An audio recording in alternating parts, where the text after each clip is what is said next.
The gun was pointed at my daughter's chest right there on my lawn with the lake behind her and our grandkids playing like nothing was wrong. For a second, everything went quiet except for the metal click and my heart in my throat, and I knew with a clarity that made the air taste metallic that peace had just been stolen from us with a gun and a clipboard. That was the moment I stopped pretending this was just neighbor trouble. This was war. My name is John Miller. I spent 40 years building roads and bridges for Pine County. I know how structures fail, and I know how small things, a loose bolt, a missing file, can bring down something big. Susan, my wife, wanted this lake house because quiet and sunrises matter more than projects now. We moved on to Lot 47B down a road of pines thinking we'd found the kind of calm you tuck into a pocket and keep. The first warning came wrapped in a smile and sunglasses, a golf cart plastered with stickers. Community Patrol squeaked to a stop at our driveway, and out stepped Karen Parker, clipboard like armor. She handed me a binder the size of a small engine manual and announced flat as a bureaucratic machine. Welcome to Willow Lake Homeowners Association. Sign page 37 and pay the annual dues of $600 by the 1st. I told her we never saw HOA on the closing. I showed her the parcel map deeds county overlay, the whole paper trail, and she made a sound like a principal whose crop of misbehaving students had just arrived. "Sign it," she said. "It keeps things orderly." We read the binder. It was a bylaw compendium written by someone who loved rules more than neighbors. 2 days after our polite refusal, an envelope under the wiper. Notice of violation. Unapproved materials, $50. We moved the cedar planks into the garage. 2 days later, trash receptacle violation, $50. After that, it was every little thing: a canoe left overnight, a flagpole, a guest car, each one a $50 paper dagger tucked onto our windshield. At first, I told myself it was petty. Then I started collecting because engineers are like that. You save receipts, you document. I stacked the notices in a manila folder labeled Karen and meant it to be a joke. It stopped being funny fast. I did what you should do when you think you're right. I dug into county records. Lot 47B wasn't in the association's plat. The HOA's corporate filing had lapsed, and yet someone was issuing fines, sending Community Patrol out with flashing yellow bulbs and treating a private road like a kingdom. 2 weeks and a certified letter arrived with a county seal complaint filed for an unpermitted shoreline structure, immediate response required. I read it, and my chest went cold. For one stupid, guilty second, I wondered if I'd screwed up, missed a permit, lost a receipt, overlooked an old easement. Have you ever sat there and convinced yourself you were the idiot? I did. I sat at the kitchen table surrounded by 3 generations of documents, receipts from the 1980s. A plat map from 1978. Letters my father-in-law kept like relics, and for the first time in months I felt like giving up. Susan found me with flour on my hands, biscuits barely made, and I told her in a voice I barely recognized, maybe it's easier to move. She wrapped her arms around me and said, "You didn't build bridges to walk away from the river." That line, simple as it was, pulled me upright. The reason I kept going wasn't pride.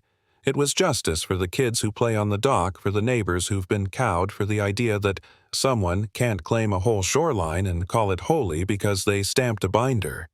The real change came when Rachel showed up, my daughter, who works for the sheriff's office. Rachel reads paperwork for a living and sees patterns like some people see birds in flight. She looked at the compiled packet. HOA registration lapsed 18 months ago, no quorum at meetings, unseen ledgers fines issued without votes, and she said flatly, "This is sustained deception. We can prove it." That was the twist. The fight stopped being about our front yard and became about a system Karen had built on fear. I printed 39 letters, one for every homeowner listed on the county roll, sealed them certified, and put every receipt in a binder labeled Transparency. For 2 days, the lake was quiet, like a lake holds its breath. Then, people started opening mail. You could see it in the way neighbors lingered at mailboxes, the way hands went to faces, the color draining. A man from 3 doors down who never waved came up to my porch with a copy folded in his hand and said only God. George Hayes, the man the HOA had used as an architectural committee yes man for years, found me at the post office and told me, voice shaking, that the board was fiction, that Karen had been signing things into law without votes, that money had gone missing. I believed him because the paper trail matched the look on his face. When people have been under a tyrant long enough, they forget how to argue. They learn the sound of obedience. What I did next was boring, and it was dangerous. I let the truth do the work. I let 39 envelopes carry facts. Within 48 hours, small groups formed on porches, then larger groups, then a meeting in the town library with folding chairs and a manila stack of evidence on the table. No theatrics, just cold printouts and people blinking like they'd remembered they owned a voice. Karen didn't reflect. She escalated. She started parking her golf cart like a blockade, snapping pictures of license plates, waving her little light like a halo over a pretend badge. She showed up at my 62nd birthday and blocked the driveway, declaring in that voice of hers that the party violated community mandates because there were too many guests. She screamed. I said calmly, "This is my property. Move your cart." She said, "This road is community." She lied so loud it was almost theatrical. After that, the tension got physical. She ran over Susan's flower bed in the cart the day she flashed the binder like a torn flag. We tried to be measured. We tried to document. But there are people who don't stop when you hand them paperwork. They stop when something stronger shows up. The stronger thing that showed up for us was a truth laid bare and my daughter who refuses to be intimidated. It was a Sunday afternoon, the kind of light that makes the lake look like polished glass, when Karen came barreling down our road like a fury. She drove over the curb. She crushed flowers. She stomped toward me, paper in hand, screaming about how I'd ruined her community. I told her to leave. She didn't. She shoved the torn letter at my chest. "Slander!" she screamed. And then, like a spectacle you couldn't believe was real, she reached behind her back and pulled out a handgun. My heart dropped into my shoes. For a second, the whole world narrowed to a cold metal tube, and the look on Karen's face, furious, panicked, entitled. Rachel was halfway down the lawn, a towel around her shoulders, and she didn't bolt. She didn't shout. She revealed her badge, because that's what you do when someone points a gun. You make them see the law you're wearing if they can't see sense. "Lower the weapon," she said. That was the smallest sentence and the biggest breath of the afternoon. For a moment, Karen froze like she'd been interrupted mid-delusion.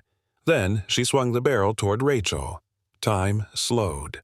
I felt like some kid on a bridge in a cold rain waiting for the structure to give. Rachel stepped forward, steady, trained. In the space of a heartbeat, she closed the distance and disarmed the situation with a professional move that snapped the gun away and sent it skittering across the gravel. Deputies' sirens came up the road like an answer to a prayer, and Karen, who had ruled by fear for years, unraveled. She screamed and fought, and in under a minute she was in handcuffs. I didn't cheer. There was no music.